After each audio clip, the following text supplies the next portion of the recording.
Well, we've just had a solid 7-point week for Boro, but performances need to improve. Can we see that going to a tough place like Vicarage Road?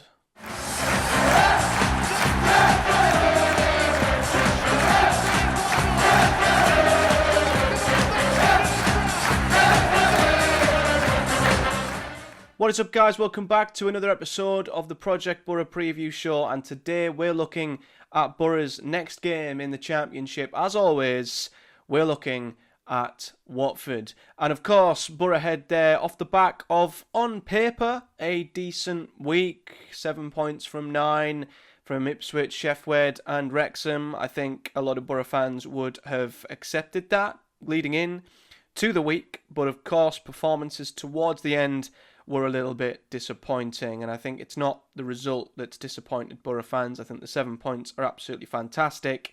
It is how the performances sort of dwindled as the week progressed. I remember saying after the Sheffield Wednesday result, the performance will be forgotten about and we'll only remember the result if we back it up and we perform well against Wrexham. But because the performance at Wrexham was just as bad, if not worse, the Sheffield performance continues to then linger in the back of your mind and is something that can drag on and on and on until it's sort of put to bed with a strong performance. And that's what I'm hoping we will see this weekend with Boro. We're going to see a much more improved performance, and that might not come with a result, but I think it's definitely something that we need to see, especially up in them forward areas, of course, where Boro have struggled over the last couple of games and weeks when it comes to creativity and then putting the ball in the back of the net. So we're going to hope that Boro's form can improve. Only 2 wins in our last 5 games, of course. Watford, on the other hand, well, they're an incredibly difficult team to predict. I think they are the definition of hot and cold in the Championship. One week they'll look good, they'll win. The next week they'll look bad and lose. And then some weeks they'll probably look bad and win.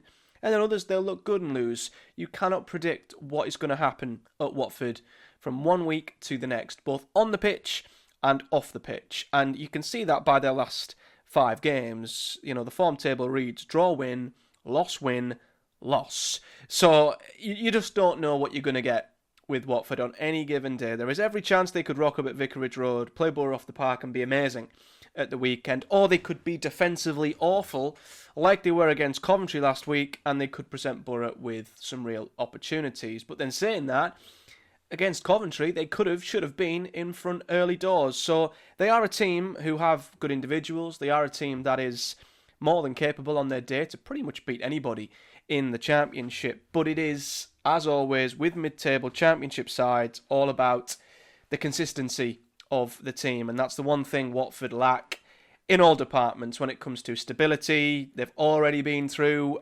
multiple managers this season. So, yeah, just go to Watford expecting anything and everything to potentially happen. So looking at their current position in the league, then they're 14th in the Championship. 4 wins, 3 draws, 5 defeats. Scoring 14 goals, conceding 16 goals.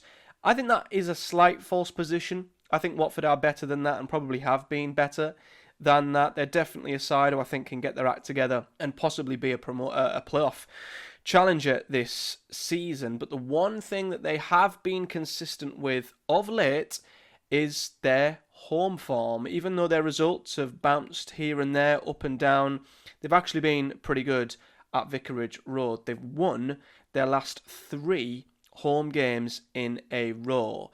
Last midweek, they beat West Brom 2-1 at home. A couple of weekends before that, they beat Oxford 2-1 at home. And not long before that, they beat Hull 2-1 at home. They've also beat QPR 2-1 at home this season. They seem to like winning 2-1 at home. And when you look at the home league table, they're right up there. Have won 4 of their opening 6 home games. They've only lost once at home all season, which is a pretty impressive home record. They did lose in the Cup at home, granted, to Norwich of all teams. Their one loss at home was to Blackburn. And that's what I mean about them being an incredibly unpredictable side. But of late, at least, their home form has been pretty good. But in terms of consistency, they're yet to win back-to-back games this season. So yeah, who the hell knows what to expect this weekend? But their home form of late has been pretty darn good.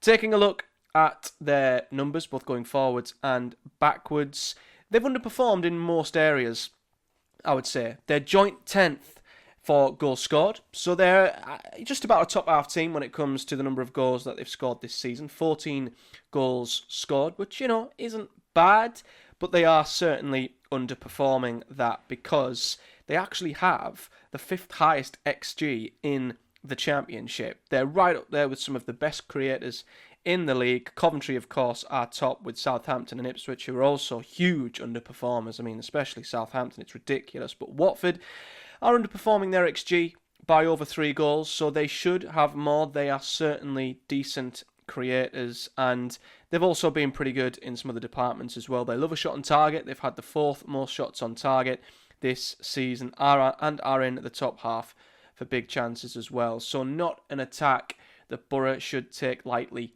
at all. They will create, maybe a tad wasteful, but they will create chances on the day, you would think. And it's exactly the same going backwards, because when you look in the goals conceded column, they are kind of amongst one of the worst in the league. They are in the bottom half for goals conceded. It's quite tight in there, to be fair. They've conceded 16 goals, which has them, as I say, 15th in that league table. But their XG against isn't actually that bad. They're 19th for expected goals against, which means basically there are only 5 teams in the Championship who have give up less quality chances than Watford. So they don't give up all that much, and they've conceded around 3 goals more than what their data suggests. So at both ends of the pitch, they're actually doing better than what the league table says. They should be scoring more and they should be conceding less. So they're on the right track, you could say, to having a pretty decent side that does a lot of things right, you could say. So yeah, a lot of good signs from Watford that are maybe not delivering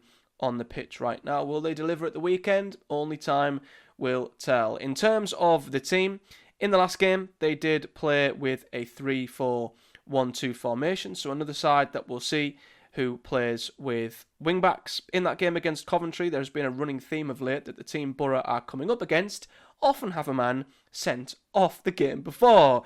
We had it with Chef Wed with their goalkeeper, Horvath getting sent off. We then had it with Doyle and Wrexham the game before they came to town, man sent off. And same with Watford. They had a centre-back sent off in the last game against Coventry. A Banquer was sent off in that game and will miss the game against Boro. But of course, there are a couple of familiar faces in there. Of course, Mark Bowler at left centre-back, a player we all remember at the Boro. But their big stars, I would say, are definitely towards the top of the pitch. The biggest key player for me is Imran Louser. He has their most goal contributions this season. He has 6 in total, 4 goals and 2 assists. He sits in as the 10, so he'll be floating around in between midfield and attack, trying to link the play, get into the box, grab a goal, create. He's going to be a player Boro are going to have to keep tabs on and pick up pretty wisely. Whether that comes from one of the midfielders or one of the defenders, we'll have to wait and see, because they do usually stick 2 strikers up top as well. And one of them has also had a very good season goal scoring wise. Rocco Vata has 2 goals and 2 assists as well, so he's second for their most goal contributions in the league. So yeah, Watford have some decent individuals and they do utilise wing-backs as well. So it'd be interesting to see if Boro match them up in that situation. Of course, we've just come up against a team who played with a solid back 5 defensively, and Boro struggled to break them down. I said in the build-up to the Wrexham game, we would have been best matching up to that, and maybe we'll be best doing the same again in this one, especially with Watford having a 10 and 2 strikers up front. I think to help the midfield, having 3 centre-backs in behind them is probably a wise move. And that leads me on to the Boro team that I have gone with. Now, if you watched the video I did yesterday on the channel, I went in depth on what I thought our best 11 is this season. And you won't be surprised to see I've basically gone with that 11. I went back to a back 3. I think that has served Boro well across the season. Of course, we were probably moving to a 4 to try and unlock a little bit more from the attack, but I just don't think we've seen enough evidence to suggest that is working. As I say, maybe, the good performances against Ipswich and Sheffield Wednesday were inflated by Ipswich being so open and Sheff Wed being so poor. So relative to the back three, was the back four that much more successful creatively? I'm not too sure. I would revert back to this, and I think you can get a lot more of our best players starting the game. I think with the back three, you can get Britton and Target. As wing-backs, you can push them both on to hopefully offer us some width. I'd bring in Alan Brown.